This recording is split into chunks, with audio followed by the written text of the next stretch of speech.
thanks everybody. And who was there yesterday, by the way, when I gave the opening talk last night? So a lot of you. Okay, so you'll see a few of the slides are similar today, but today I threw away a lot of the story slides and added a few in to start really drilling down into the economic issues and the economic story, both of my own journey of kind of how I got involved in some of these companies and which ones worked, and I added back in the failures or struggles or difficulties, and also talk about the future and what ways I think we can all plan together a stronger economic backbone as an industry, and for each of us individually as angel investors and such.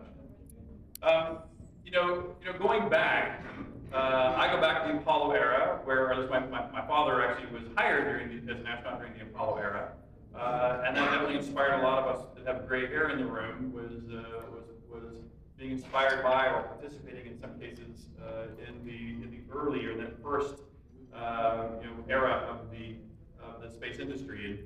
And as those who saw yesterday, I think one of the interesting tragedies of that first era was we all believed in this 2001 vision of the future, which somehow never came true. And the youngsters in the room may not even have ever seen this movie, tragically. This is sort of the icon of all space vision once upon a time that is now so ancient. The younger generation, this is no longer the marker by which they judge the future. And in my mind, worse yet, especially again for these youngsters who aren't, are generally speaking younger than the entire time we have been operating with one vision and one vision only, which was the building of the International Space Station. So we've been building it for 30 years, starting before more than half of this room was born. And so this is all they know is this activity.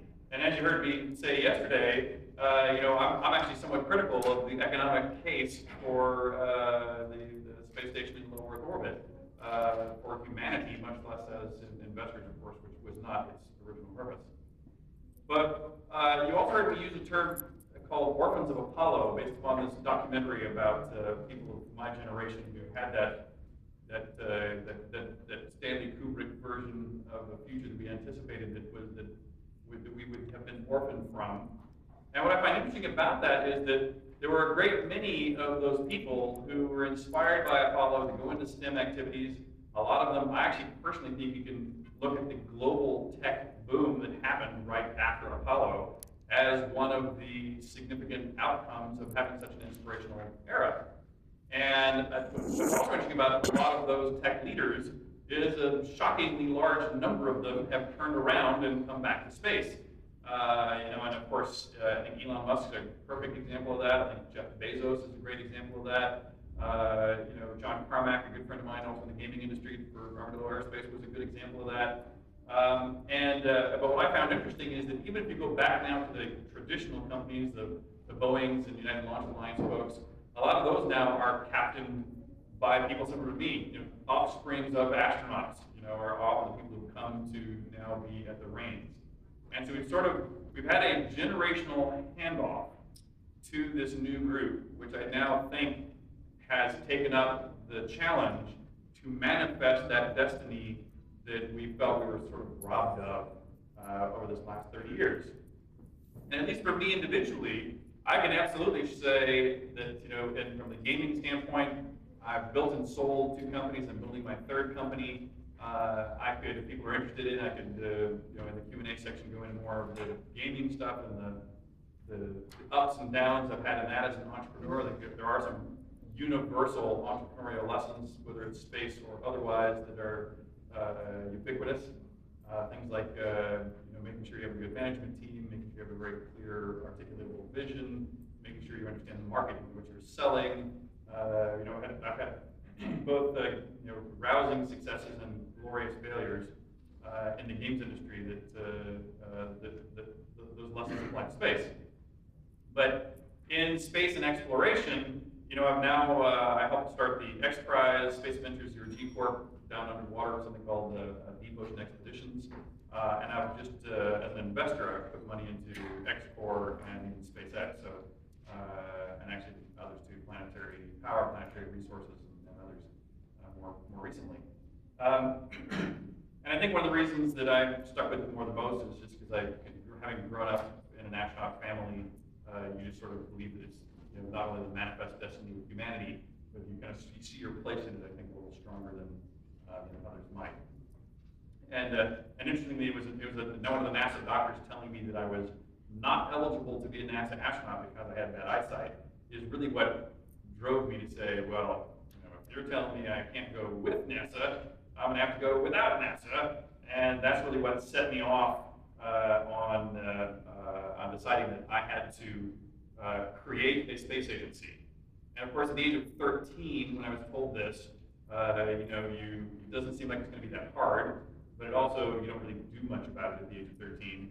But since I started having computer game success at a young age, I mean, I wrote my first games at the age of 14, and I published my first games at the age of 19. And so by the age of 20, I was already starting to put money behind opening up private space flight. But that first era was quite interesting. That first era of investment were almost universally, it was investing behind NASA astronauts or other leadership of prime contractors who were leaving NASA frustrated with the government plan not achieving what they thought it should, having the blueprint for what they thought was a better plan for space flight, and needing money. And amongst our community, NASA astronauts are not paid particularly well. I mean, they're government employees. They get a standard middle America income. Well, in the game industry, I was making much more than a standard middle America income. And so all of my astronaut friends started showing up on my doorstep to look for investment. And I was talking a little earlier about how surreal it was when I was at my college dorm at UT when Buzz Aldrin walked in when he was kicking off StarCraft boosters. Here's one of my childhood idols of our neighborhood, coming to me as a kid, looking for investment to get his thing kicked off. My dad did the same thing. My dad was in favor of extending the orbital time of the space shuttle as opposed to building the space station. He thought that a fuel pallet in the space shuttle could have kept up for a couple of months, and that was far more cost effective than moving on to the space station, but that NASA killed that fuel tank pallet for politics. So he split out and needed an investor to help try to privatize making this fuel tank pallet, which immediately, with all of these, by the way, he quickly learned that these people were hired to be astronauts, not entrepreneurs. And they radically underestimated the difficulty of convincing the government, which had already decided not to do something for very complex political reasons. Just because you can step out on the outside and try to do it privately does not necessarily mean, in fact, it pretty much is guaranteed, I think, that you're not going to be able to sell it back into the government, even if you were to create it on the outside. And so, but that's where a lot of my early investing was the best science minds, the best space people I knew, all these people kind of leaving space from within. So this was going to be the establishment strategy. One of those, in fact, a couple of things that did actually continue, like one of the other investments I made was Zero G Corp, was one of the co-founders was Byron Lichtenberg, who flew with my dad on the shuttle. And again, it's one of those that I put money in early, but by the way, by the time that company ever made me money, I was diluted down to like 0.0001%, even though I put in a pretty good chunk of the initial capital, being one of the only people that had capital back in the day. And there's another one that turns out there's folks in the room that have some history with too, SpaceHab. This was another interesting one. Also started by insiders, so to speak, people with who were very close to NASA. But the reason I was interested in SpaceHab is SpaceHab created these, well, the says SpaceHab there, they created these little pressurized modules that could sit in the back of the shuttle payload bay. They could either give you more experimental area for astronauts to go do mid-deck locker type experiments, but they also had drawn a diagram of putting basically a double-decker bus-like device in the back where you could hold maybe 40 civilians, and divide the cost of the launch that they thought they were going to get down to, divided by 40 people, might take them to a couple $1 million each, and I'm going like, all right, this is my chance to go to space. So I was one of the first, very large investors in SpaceHab, which also ran into that same problem, which was, in this case, NASA actually was very happy to buy the pressurized lockers to put experiments in, but had absolutely no interest in flying civilians on the publicly funded orbiter. So my reason for investing was never adopted. And 10 years after I invested in it, they did fly the modules, the company did go public, and I sold my stock for the exact same amount of money I put into it. But that to me was a success. That was my first non-loss in investing in space. But that's when I met, I already had connected with Byron. I managed to get my connection with Peter Diamandis. Many of you old timers who know Peter, actually Peter is really the architect of a lot of what has transpired. It was a combination of Peter Diamandis, Eric Anderson, and a guy named Mike McDowell, who, plus myself, and I really came in because I was the guy that had the money. But that was really the group that, in my mind, put together the plan of the X Prize to privately fund a private vehicle to fly twice in space, Space Adventures to book seats to go to space to prove that there was actually a market. You needed vehicles, you needed a market in order for anybody to spend the money on it. They had to know both those things were true before we could even raise the prize money, much less convince people to go out and spend many times more than the prize money to bring these vehicles into existence. And that's really Peter's vision, backed up by Eric. But when we started that back in 1998, it was hilarious how much people literally would laugh at us. And none of this was easy. I mean, not only did we have a huge campaign of getting people to believe it was even possible, but we also had technical challenges. Like for Zero G, one of the reasons why that took 10 years really to get off the ground was we had to modify a 727 to be able to fly Zero G. We had to get all that certified, had to get all those pieces patented, had to then find operators who were willing to fly it in this very unusual way, had to get the FAA to allow us to fly it in that very unusual way. By the time we did that, the amount of money this took to pull off was 10 to 100 times more money than any of us had ever anticipated putting in it, which is why my initial investment got diluted, because of how much more money it cost us than any of us really could have expected.